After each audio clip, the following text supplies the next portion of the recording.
So welcome back to another Arsenal segment. I quickly want to talk about today's match against Southampton. So the previous game against Burnley, I started just talking about the Xhaka red card. And I think today it makes sense that I just pick up with the second yellow that Gabriel received. So if we can kind of go backwards a little bit, the first yellow that he picked up was very unnecessary. He basically was on the ground and he kicked the ball as a Southampton player was getting ready to take a free kick, and that's just a clean yellow. The second yellow, if he already didn't have a card, I would have no problems with it, and I don't think any of us would, because Walcott's turned him and he's basically going on goal, and Walcott's still speedy even at his age, and that's just a clean yellow. It's his second yellow, and he knew right away what was going to happen, and now he's suspended for the next match. But again, Arsenal going forward, not too much displayed. Interestingly enough, Lacazette and Willian weren't used today, obviously because we're down to 10 men and we're kind of trying to defend. Right from the start of the game, I didn't really like how much of the ball we were giving to them, and that's something Arsenal usually doesn't do. Usually Arsenal is the one commanding the ball with the majority of the possession. And the first goal was, I don't want to say unlucky, but I mean, the ball was sent between two players. I believe it was Tierney and Gabriel, who Gabriel had his worst match for Arsenal. And I mentioned even last game against Burnley, he wasn't that great. He wasn't at the standard that we as Arsenal fans are used to seeing this season. And yeah, Walcott just scored a nice little chip, and they continue. I thought Arsenal will take initiative then and kind of attack and going forward. Didn't really do that. No creativity once again. The goal that we did score, Saka did an outstanding job of getting by 3 or 4 guys, and then Nketiah setting up Aubameyang for the goal, which is great to see Aubameyang score once again.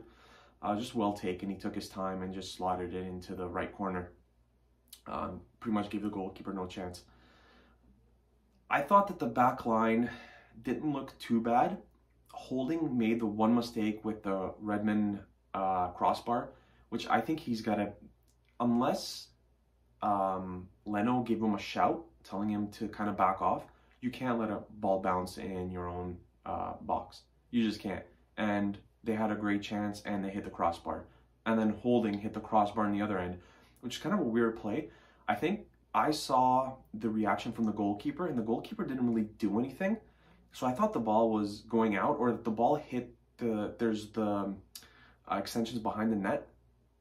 I thought it hit that and bounced back, but it actually hit the crossbar. And if we had scored right then and there, it would have been a perfect time, because it's, added time and you're giving Southampton essentially no room for a comeback. Ings, I think, had a few half chances, if you want to say. He didn't really take them well, which is something that we're not used to seeing again. And he was kind of pressing because he has 49 career goals and he was trying to get number 50. But we can see why Southampton is, in the top 4. They block a lot of shots. They're very good defensively. And then going forward, they have some quick players who can get it done. And no Lacazette and no Willian today. A lot of that obviously to do with, having to defend with being down to 10 men. But the Gabriel sending off was the correct decision. And I mean, next match is against Everton, I believe, and then Chelsea. It's 2 very hard matches. Goodison is always a hard place to win at, and Chelsea is obviously in a little bit of a struggle now as well. So it's going to be interesting to see what we do there. But again, no creativity apart from the Saka goal. There's just no creativity in this team. And if the team doesn't bring someone in January, it's going to be a long season. I mean, we can only pray for the top 10. I said at the beginning of the season, I think I already mentioned this on my other videos, I thought top 4 we were going to get easily. And a lot of that is the euphoria, I guess, that we got from the FA Cup and stuff like that. And I thought defending would be a problem, but it's been the attacking, scoring goals that's been a problem. So it's going to be interesting to see what happens in the winter transfer market.